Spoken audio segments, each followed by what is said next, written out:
na kati ya prière soma longue est égal à 0. Geme kwenda na kusambila menge kilenge na kati ya tima ni banzimu. Banzimu ya pagai, cela veut dire est égal à 0. Parce que na toye betu kana kuzonza ba mpefe ya l'Afrique yake na kuzona diaka distraction ve. Pefe ya l'Afrique maseso sa bas africains il faut se dépendre la kati na ba omosi. Ba koko ya l'Afrique bake na kuzona diaka ve. Nge en tant qu'Africain, c'est-à-dire survivre sans na muntu. Donc nge kana vivre na babantu ya kaka. Bana zolanga bandu ko inventer. Muntu ni salaka munduki pem yandike kento. Kento créer que pem ya binu ke talaka bage tamula na nzila. Ndio nonge kento na Kongo. Yiki ni créer. Pudi akaka kuna hizo. Vingiraka mbongo ya zana. Dia kwa na kusambila mamari. Zonzela kwetu yalwanga yalwanga mamari tata mpelo yalwanga zonzela kwetu mamari kumwana kusheze mamari anzimba war na misione na katolika ku mpefe bakoka na Afrika kena kuzola awa babakala beno fana kwa inventer. Imaginez kento me inventer munduki yai yakuma partout pem. Bon, nge bakala ya l'Afrique yiki nge me inventer déjà. Salu kaka bajamba balafu bakento kunyonga kafa sina kuvanda kafa sina awa mpefe kena kuzola ifo beno fumbula beno funguka ba meso beno banu kupenser na niveau ya création beno banu kupenser na niveau ya évolution de maintenant kukuma na ba niveau ya kupenser na kukuma na niveau ya évolution spirituellement t'es parce que faut pas nous bloquer spirituellement. Si tu es bloqué spirituellement tu peux rien faire. Si kimpeve ngebaka kukanga yao ngelenda inventer fait kukanga ma kimpeve na ntangu ngeka na kata ba églises étrangères esprit ngena ke yina c'est-à-dire moyen de recevoir ba données spirituelles qu'élevé parce que ngeka na kusambila pe ba koko ngemosi ngeka na kusambila ba koko ya banzenza.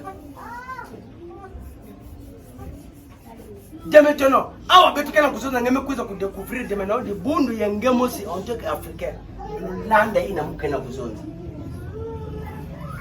Afin que ba difficulté tonga kuma, c'est-à-dire afin que ba difficulté katuka tonga kuma na niveau ya base invention. Iki ngeke bana kusala salaka bakarem. Kotaka kisomi, kotaka ba jeune. Même singeke kento, même singeke mwana fioti, même singeke papa ngeme kuma kiboba. Kotaka ba jeune. Nukuna betu masiku betu kubwa na kata malongi ya betu. Ina kia kusolama na kata livre sacré de la spiritualité Congo.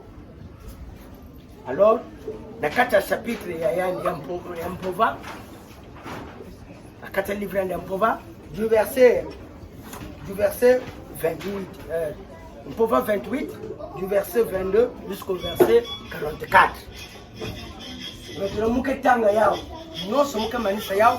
Après muke interpréter beno ba point quelques points après ma longue memanisa tukuma mané ngeta zamba bonga ata mais yake na nzimbo mosi betu kayima betu nyoso betu kutela betu ke kuyima fasai mononzolele kwa miyalanda mpeva longo kazi tantu satana kazole kunjambula ko nunga beke futula nunga Mumpeve tunanunga, nunga tunanunga, mumpeve tunanunga, nunga tunanunga, mumpeve tunanunga. Tukomane? Ngeta? No, nunga tunanunga, mumpeve tunanunga. Tunanunga, mumpeve tunanunga, mononzolele Landa kwa mipipi ya longo kasi kantu satana kazole kunzambula konunga nunga tunanunga mumpepe tunanunga mama nunga tunanunga mumpepe tunanunga nunga nunga tunanunga mumpepe tunanunga tukuba mane tukunda matondo mingi tufweni.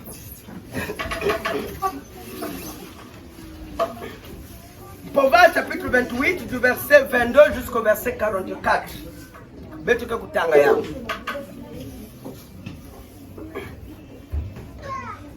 Le verset 22. Kotaki sombe minansoki ikuki sukula mukati yevaikisa mvindu inata mananga mumyanzi myanitu muntu tukuba mane nsukululu buyilunga nanga nkema umone kanga mu muntu mwela kongo yandivo nema minansoki wasala tuvi ya masuba ikondolo nsunga mtoto mazatia ya mupepe imadyama muntu muntangwa mbinunu ansoki muntu bukayambulanga dia madya makinda yenwa maza nitwandi yidyanga tia ye mupepe nzamba bonga wasa mwela kongo yandifo madyama na nkosi mbizi kansi mupepe imadya manema minansoki tukuba mane ngeta beno landa malonge mote mote itina bikanema minansoki kazingilanga vafuluke na mupepe wa mbote wavelela muntangwa mbinunu ansoki tukuba mane tanga masone kwa malongo yindula tambi kazimbila sambela yimbila ye dimba mikunga mema yangi madizulu isalu kakesa jena mukisombe diminini nsoki tukuba mane wazola zaya maswamini kimbefo vaswamini kimbefo minansoki kadi mwela kongo yandifo vena kimbefo vena miangala muntangwa kisombe tukuba mane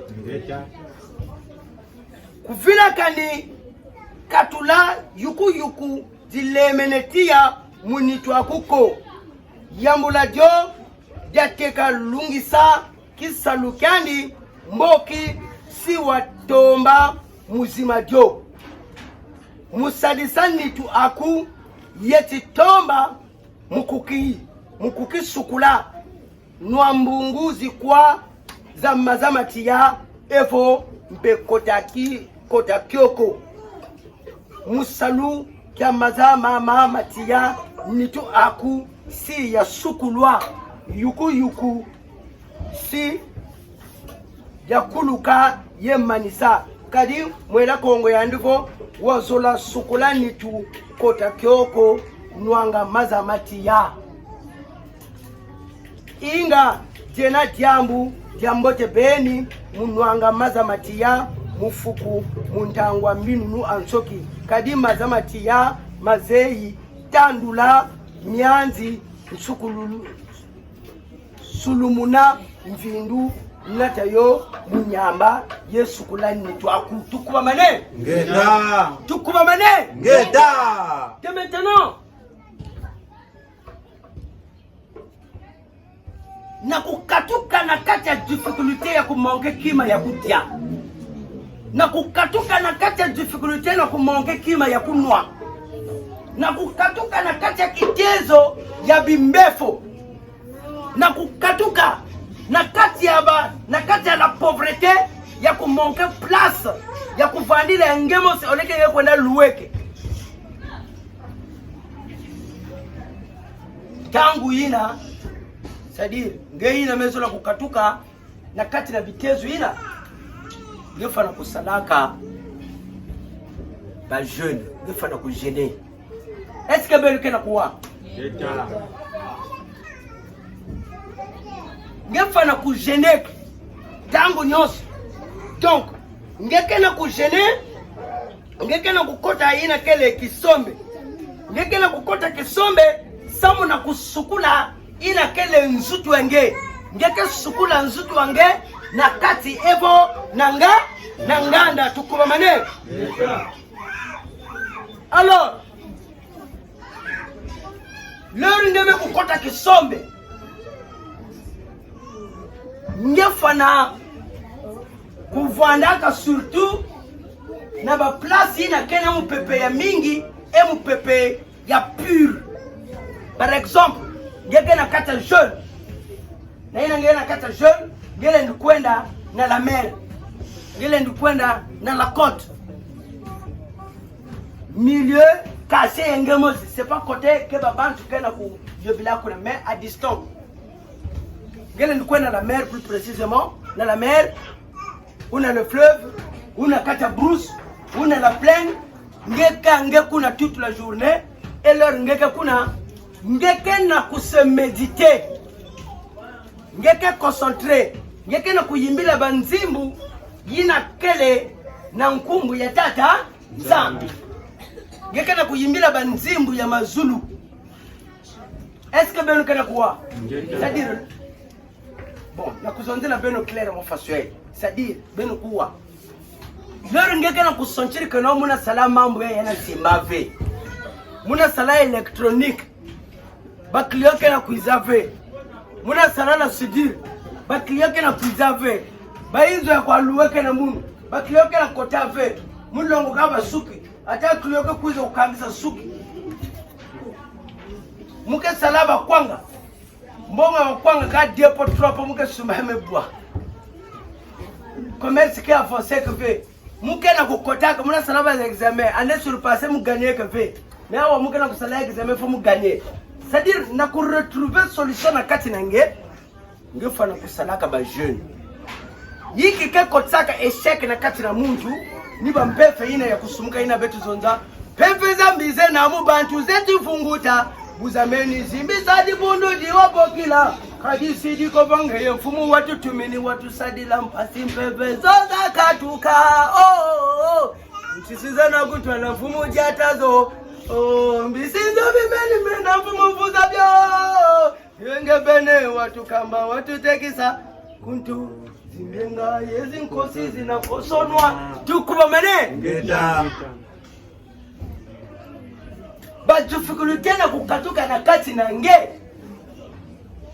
pour qu'elle sentir que non oui muke na kusurvivre salaka ba jeune na kubingisa ba mpefe ya kusumuka yi na ke na kati na nge salaka ba jeune de ono ba jeune ina lero ngeke na kukotaka jeune, cela veut dire ntango mingi ngefa na kulutisaka yao na ba milieu na kena mupepe ya pur ngeke retrouver ya wa côté na ba ravin mupepe ya pur ngeke retrouver ya wa côté na ba montagne beno basika na bebe na ngani, mupepe ya pur ngeke retrouver ya wa côté na la plaine, mupepe ya pur ngeke retrouver ya wa côté na maza, mupepe ya pur ngeke retrouver ya wa côté na montagne tukuba mane lero ngeke na kata jeune yake na kusosa veko na ifo beno bana beno 4 beno 5 beno 6 pour que beno sala jeune même ngemos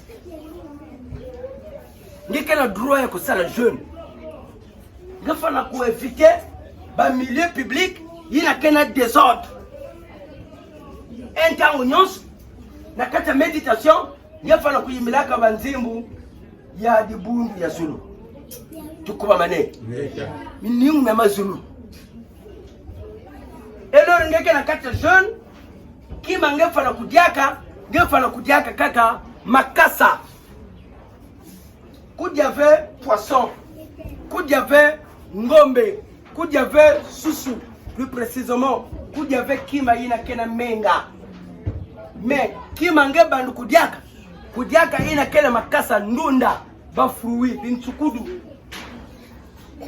dongo ya pamba na fufu bien na dipa bankaba bambala inangeka na kata jeune. Pourquoi?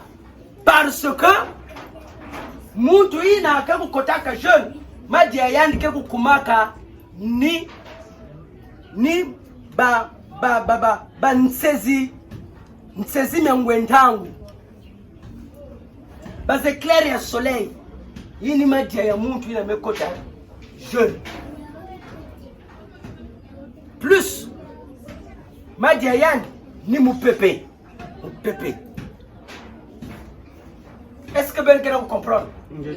Parce que muntu ina mekotive jeune maji yandi yake ngombe, nsusu, imbwa, niau, jirele, cuisse de poulet, makayabu, tukuba mane. Ina ni maji ya muntu ini kebe na kacha jeune. Ni wanongele tonge na kota jeune. Maji angeme kukuma msezime ngwentangu. Base éclair ya soleil. Base éclair ya soleil ngeke didila ya wafaso. Ngeke dia yao na kati ya ba makasa. Parce que leur soleil kena kubasika. Base éclair ya yandi meku frapper ke déjà na dikasa.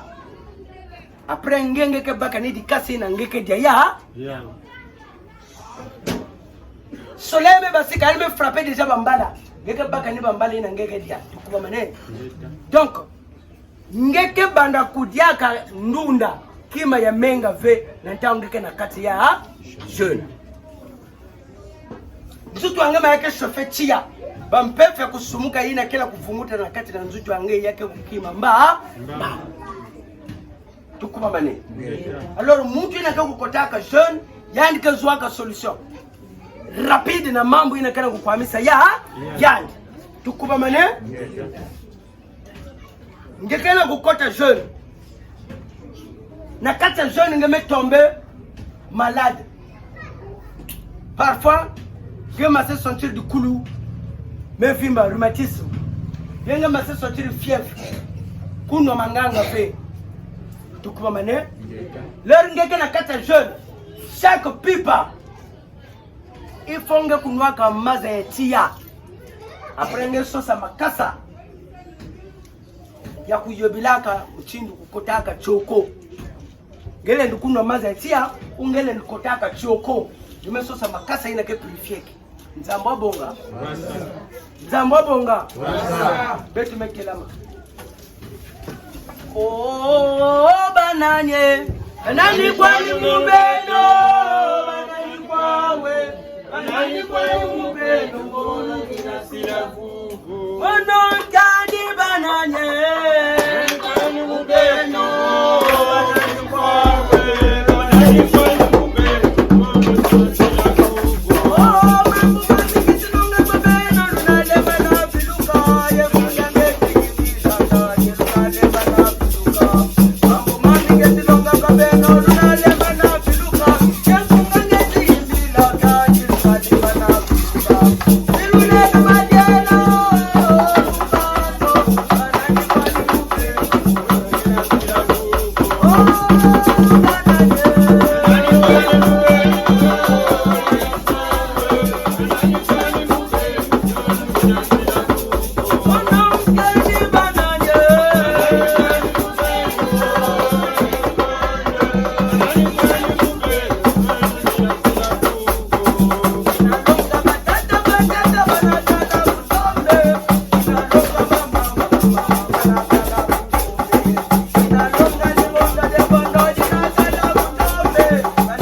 Mazaetia, na Kokila.